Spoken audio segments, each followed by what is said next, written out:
Florida is infamous for its invasive species, and while over 70 exotic reptiles and amphibians can be found in the Sunshine State, the species that we're searching for tonight is the weirdest of them all. My name is Benzino, and my mission is to inspire you to learn about and conserve the amazing wildlife that's just waiting to be discovered all around us. To find the arboreal and secretive lizard that we're searching for, our best shot is to catch one asleep at night in low shrubbery. Now, as you might guess, chameleons can be pretty difficult to spot, but thankfully I'm being guided by wildlife experts Kyle and Megan. These two are expert herpetologists and veteran chameleon catchers, and with their help, it only took a few minutes before we spotted a glimmer of green scales illuminated by our flashlight beams. How crazy is that? It's just sitting here in a bush, an actual living chameleon. And this one, based on the pastel green coloration, looks like a female. I've never caught a chameleon before, so I don't know what this is gonna be like.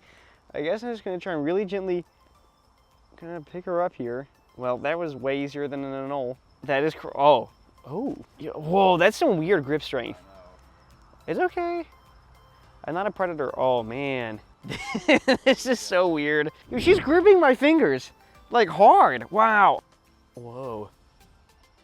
What are you doing? Veiled chameleons, they can change their color, and that is possible because they have these amazing color-changing cells called iridophores. And what they can do, these are basically stacks of protein that they can change the length and the arrangement of to reflect different parts of the visible light spectrum. Females don't have as high a density of these iridophores in their skin as the males do. Veiled chameleons get their name because you can see there's this weird protrusion on the top of her head. That is called the casque, and it is actually bone. So that's part of her skull, and it is covered in cornified skin. And on the males, which maybe we'll catch one later, they're pointier and they're going to be using them more for male-male aggression and combat. So how the heck did veiled chameleons end up in Florida, and what are they doing here?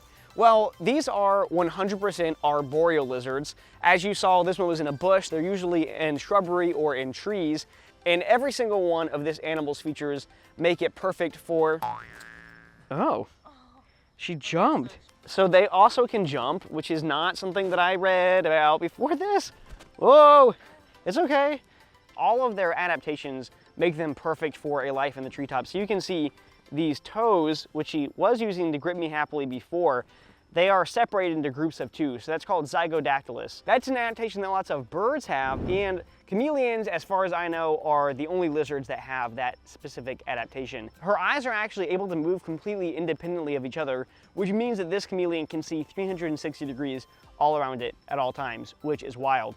And if that's not enough for life in the treetops, they also have a prehensile tail. That prehensile tail will allow chameleons to hang on to trees if they don't have a foothold or a handhold. But let's go see now that we've seen a female if we can find a male. Meg, what's your favorite thing about chameleons? I love what you said about their eyes, how they can see in 360 degrees. I think that is such a cool adaptation for these lizards to have, and most animals, I don't really know many animals that have that, so that's pretty awesome. As we continued exploring, Kyle spotted a larger individual.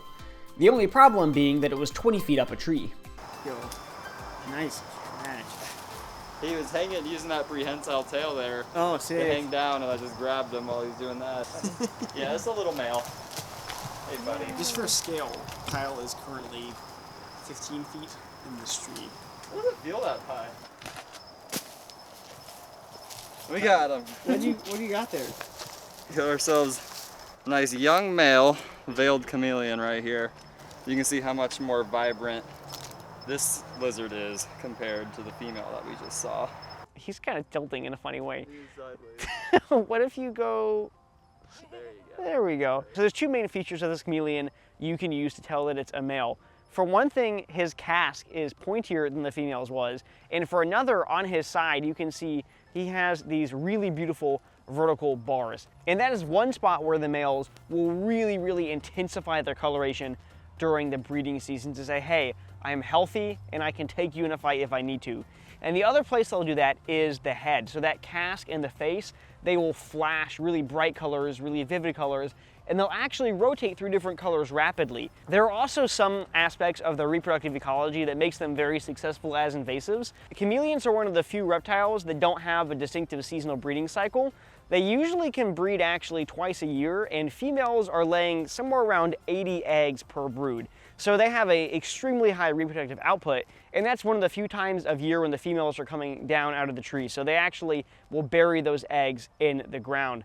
And for a male like this that's about a year old, he is able to breed, but it's unlikely he's going to get his choice of female because those much larger bull males, they would definitely not let him in their territory. So it is oftentimes these younger males that will go seek out new territories, which is how you can sometimes get an expansion of this species. My favorite thing about chameleons are their little feet right here, the zygodactyl, and that is so cool.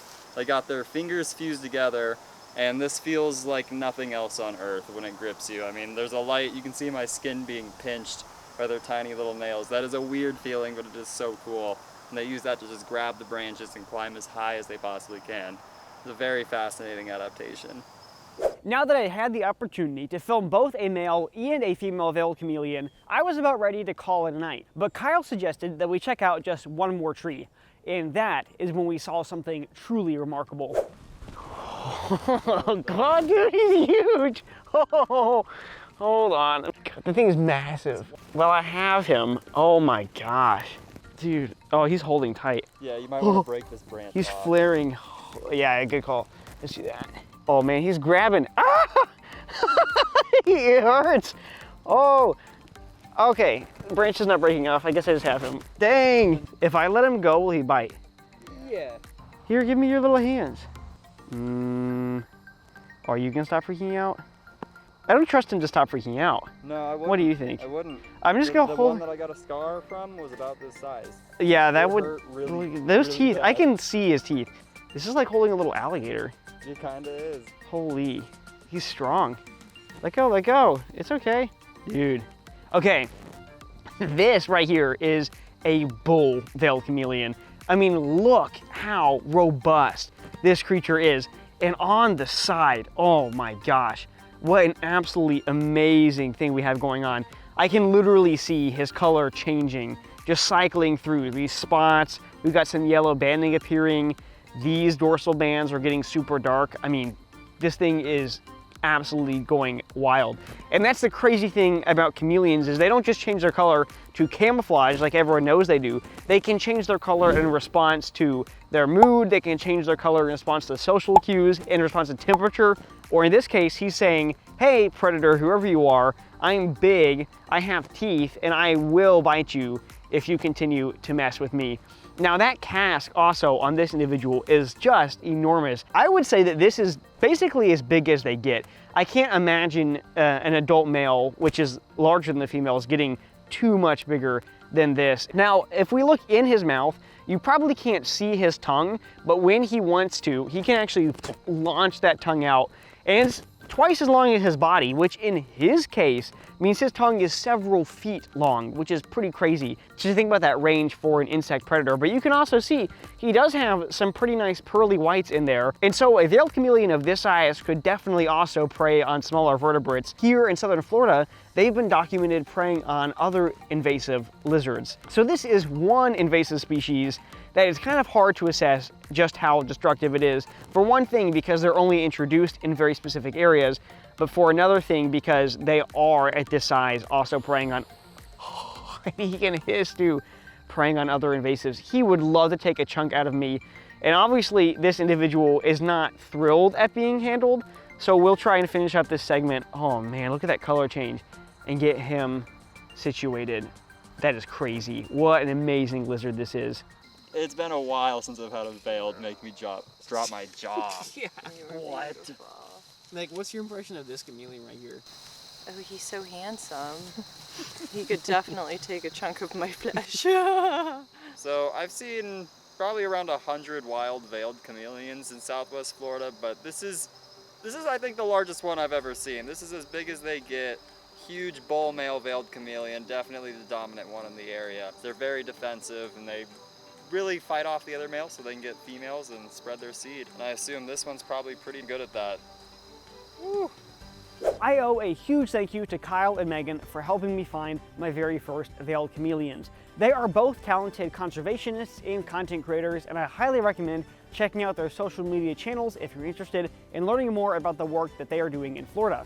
Here's your sneak peek at the species that will be featured in the next episode of The Wild Report. I'll see you next time, but until then, stay curious and keep adventuring everywhere. This has been Zeno of The Wild Report, signing out.